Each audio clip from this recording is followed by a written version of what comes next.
2 വലിയുള്ളി ചെറുതായി അരിഞ്ഞത്, മല്ലിച്ചപ്പ്, കറിവേപ്പില, ഇഞ്ചി വെളുത്തുള്ളി പേസ്റ്റ്, 4 പച്ചമുളക് ചെറുതായി അരിഞ്ഞത്. ശേഷം നമുക്ക് എന്ത് ചെയ്യാം, ഒരു പാത്രത്തിലേക്ക് ചിക്കൻ എല്ലില്ലാതെ ചെറിയ പീസായി അരിഞ്ഞെടുക്കുക. എന്നിട്ട് അതിലേക്ക് മഞ്ഞൾപ്പൊടി ഉപ്പിട്ട് വേവിക്കുക. വെള്ളം ഒഴിക്കരുത്, വെള്ളം അതിൽ തന്നെ വരും. ഞാനൊരു സ്പെഷ്യൽ റെസിപ്പിയാണ് ഉണ്ടാക്കുന്നത്, കട്ട്ലേറ്റ്. മറ്റുള്ളതിൽ നിന്ന് വ്യത്യസ്തമായിട്ടാണ് ഞാൻ ഉണ്ടാക്കുന്നത്. അതൊന്ന് നിങ്ങൾ കണ്ടു നോക്കാം. വെള്ളമൊക്കെ വറ്റിയതിന് ശേഷം അത് വേറൊരു പാത്രത്തിലേക്ക് മാറ്റുക. എന്നിട്ട് അത് നമുക്കൊന്ന് മിക്സിയിൽ അടിച്ചെടുക്കണം. അതിന് തണുക്കാനായി വെച്ചിട്ടുണ്ട് ഞാൻ.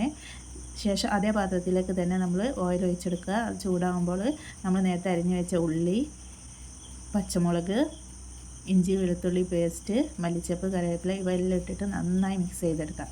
വീഡിയോ കാണുന്നതിൻ്റെ ഇടയ്ക്ക് സബ്സ്ക്രൈബ് ചെയ്യാത്തവരുണ്ടെങ്കിൽ സബ്സ്ക്രൈബ് ചെയ്തൊന്ന് സപ്പോർട്ട് ചെയ്യണേ. കുറച്ച് ഇൻഗ്രീഡിയൻസ് മതി, നമുക്ക് കൂടുതലൊന്നും ആവശ്യമില്ല. നന്നായി വഴന്ന് വരുമ്പോൾ നമ്മൾ അതിലേക്ക് ആവശ്യത്തിനുള്ള ഉപ്പ്, മഞ്ഞൾപ്പൊടി, ചിക്കൻ മസാല ഇത്രയും മാത്രമേ ഉള്ളൂ ഞാൻ ഇടുന്നുള്ളൂ. വേറെ പൊടികളൊന്നും ഞാൻ ആഡ് ചെയ്യുന്നില്ല.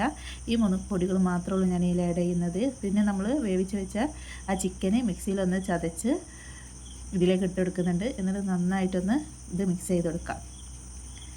ശേഷം ഞാൻ എന്ത് ചെയ്തിരിക്കുന്നത്, കുറച്ച് ഉരുളക്കിഴങ്ങ് മഞ്ഞൾപ്പൊടി ഉപ്പിട്ട് വേവിച്ചെടുത്തിരിക്കുന്നത്, അത് തൊലി കളഞ്ഞിട്ട് ഞാൻ ഇതിലേക്ക് ഇട്ടിരിക്കുന്നത്. ഇതൊന്ന് ചൂടാറാൻ വേണ്ടിയിട്ട് നമ്മൾ എന്ത് കുറച്ച് നേരം വെക്കുക.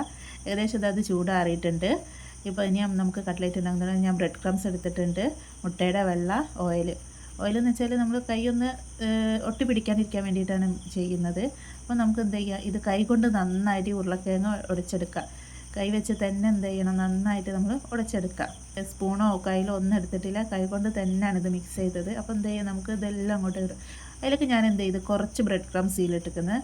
ബ്രെഡ് ക്രംസോ അല്ലെങ്കിൽ നമുക്ക് റസ്ക് പൊടി എന്ത് വേണമെങ്കിലും ഇട്ട് കഴിഞ്ഞാൽ നല്ലൊരു ക്രിസ്പി കിട്ടും. പിന്നെ ഒരു ലൂസ് ഉണ്ടാവില്ല, നല്ലൊരു ടൈറ്റായിട്ട് തന്നെ നമുക്ക് എന്ത് ചെയ്യുമോ ഇത് കിട്ടും. എന്നിട്ട് കൂടുതൽ പൊടികളൊന്നും ആഡ് ചെയ്യാത്തതിനെ കൊണ്ട് നമുക്കിത് തിന്നാനൊന്നും മടുപ്പ് തോന്നില്ല. നമുക്ക് എത്ര വേണമെങ്കിലും കഴിക്കാൻ പറ്റും. നമ്മളൊരു കട്ട്ലേറ്റ് തിന്നുമ്പോൾ തന്നെ നമുക്ക് എന്ത് ചെയ്യും, വേഗം മടുപ്പ് വരും. ഈ രീതിയിലൊന്ന് നിങ്ങൾ ഉണ്ടാക്കി നോക്കിയിട്ട് ഇതിൻ്റെ അഭിപ്രായം ഒന്ന് കമൻറ്റ് ബോക്സിൽ പറയണേ. നമ്മൾ ഓയിലൊന്ന് കയ്യിൽ തടവിയിട്ട് കുറച്ച് അതെടുത്തിട്ട് നമ്മൾ എന്ത് ചെയ്യുക, ഒരു കട്ട്ലേറ്റിൻ്റെ ഷേപ്പ് നിങ്ങൾക്ക് ഇഷ്ടമുള്ള ഷേപ്പ് ആക്കുക. ഞാനിവിടെ റൗണ്ട് ഷേപ്പ് ആക്കിയത്. എന്നിട്ട് അത് നമുക്ക് എന്ത് ചെയ്യാം, മുട്ടയുടെ വെള്ളയിലൊന്ന് മുക്കുക. ശേഷം ബ്രെഡ് ക്രംസിൽ മുക്കുക. എന്നിട്ട് നന്നായി കോട്ട് ചെയ്തെടുക്കുക. അങ്ങനെ ബാക്കിയുള്ളതെല്ലാം നമുക്ക് ചെയ്തേക്കാം. ഞാനിതാ ലവ് ഷേപ്പ്, ഓവൽ ഷേപ്പ് അങ്ങനെയൊക്കെ ചെയ്തിട്ടുണ്ട്. ശേഷം നമ്മൾ എന്ത് ചെയ്യുക, പാൻ അടുപ്പത്ത് വെച്ച് ഓയിൽ ഒഴിച്ച് അതിൽ നമ്മൾ ഉണ്ടാക്കി വെച്ച കട്ട്ലേറ്റ് ഇട്ട് നമുക്ക് എന്ത് ചെയ്യുക, നല്ല ഒരു മീഡിയം ഫ്ലെയിമിൽ ഇട്ടിട്ട് വേണം വേവിക്കാൻ, അല്ലെങ്കിൽ ഇത് കരിഞ്ഞു പോകും. നമുക്കിത് എണ്ണയിൽ നിന്ന് കോരി മാറ്റാം. മറ്റുള്ള കട്ട്ലേറ്റിൽ നിന്ന് വ്യത്യസ്തമായൊരു കട്ട്ലേറ്റാണിത്. വളരെ ഹെൽത്തിയാണ്, ചിലവ് കുറഞ്ഞതുമാണ്. മറ്റൊരു വീഡിയോയുമായി നമുക്ക് പിന്നീട് കാണാം. ബൈ.